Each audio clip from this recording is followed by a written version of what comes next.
2월 19일 이 시각 주요 뉴스입니다.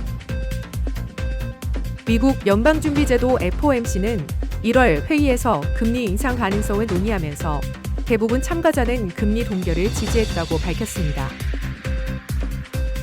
뉴욕 유가는 이란의 핵 협상 거부와 미군 중동 배치 영향으로 급등했습니다. 대한민국 국민이 노벨 평화상 후보로 추첨된 소식에 이재명 대통령은 위대한 국민의힘이라며 긍정적인 메시지를 전했습니다. 미국 20년물 국채는 수요가 부진한 가운데 발행 수익률이 시장 예상보다 높게 결정됐다고 발표됐습니다. 테슬라는 한국 반도체 인재를 적극 채용하며 AI 칩 개발과 반도체 자금력 강화를 추진하고 있다고 밝혔습니다. 미국 연방준비제도의 1월 FOMC에서는 향후 금리 인상 시나리오가 거론되는 등 다양한 의견이 엇갈렸던 것으로 나타났습니다.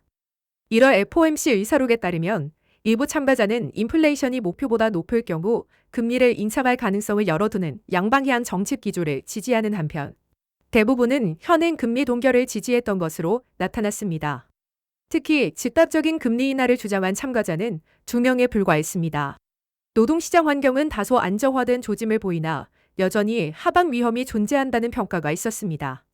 인플레이션은 2% 목표로 하락할 것으로 예상되나 그 속도와 시점에 불확실성이 있는 상황입니다.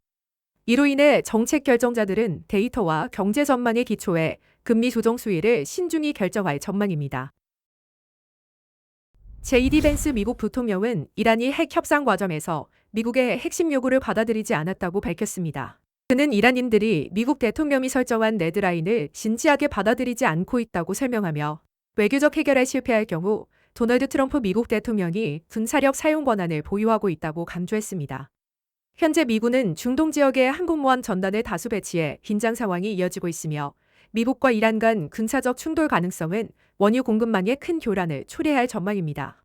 악시오스는 미국이 이란을 대상으로 군사작전에 나설 경우 몇 주간 대규모 전개에 나설 것으로 예상했습니다. 이에 따른 지정학적 불안 고조로 WTI는 4% 이상 급등했습니다. 이재명 대통령은 12월 3일 비상계엄을 저지한 대한민국 국민이 노벨 평화상 후보로 추천됐다는 소식에 매우 긍정적인 반응을 보였습니다. 대통령은 대한민국 국민이 노벨 평화상을 받을 충분한 자격이 있다고 확신한다고 밝혔습니다. 이에 앞서 김희영 서울대 정치학과 교수 등 세계 각국 정치학자 4명이 지난 1월 노르웨이 노벨위원회에 대한민국 시민 전체를 노벨 평화상 후보로 추천했습니다. 추천서에는 당시 대한민국 사회가 헌법적 위기에 직면했으나 시민 참여의 기초에 헌법 질서를 복구한 점이 높이 평가돼 빛의 혁명으로 규정됐다는 내용이 포함됐습니다. 미국 재무부는 18일 160억 달러 규모의 20년물 국채 입찰 결과 발행 수익률이 4.664%로 결정됐다고 밝혔습니다. 이는 작년 10월 이후 최저치이지만 시장 예상보다 2bp 높은 수준입니다. 은차율은 2.36배로 2024년 11월 이후 최저를 기록했으며 해외 투자자의 간접 낙찰률도 5년 만에 최저 수준으로 떨어졌습니다. 소화되지 않은 물량을 프라이머리 딜러가 인수하는 비율은 2024년 12월 이후 최고치로 상승했습니다. 20년물 국채는 10년물과 30년물 사이에서 거래와 수요가 저조한 비인기 이표채로 평가됩니다.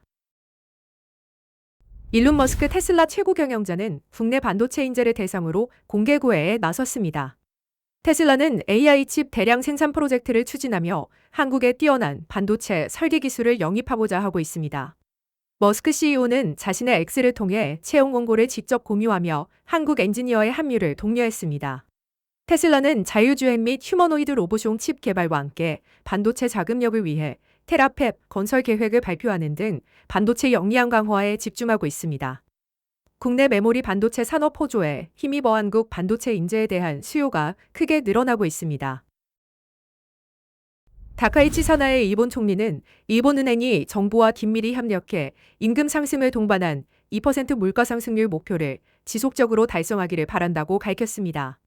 재정 안정성을 확보하고 국내 총생산 대비 부채 비율을 안정적으로 낮춰 금융시장의 신뢰를 유지하겠다는 입장도 함께 전했습니다.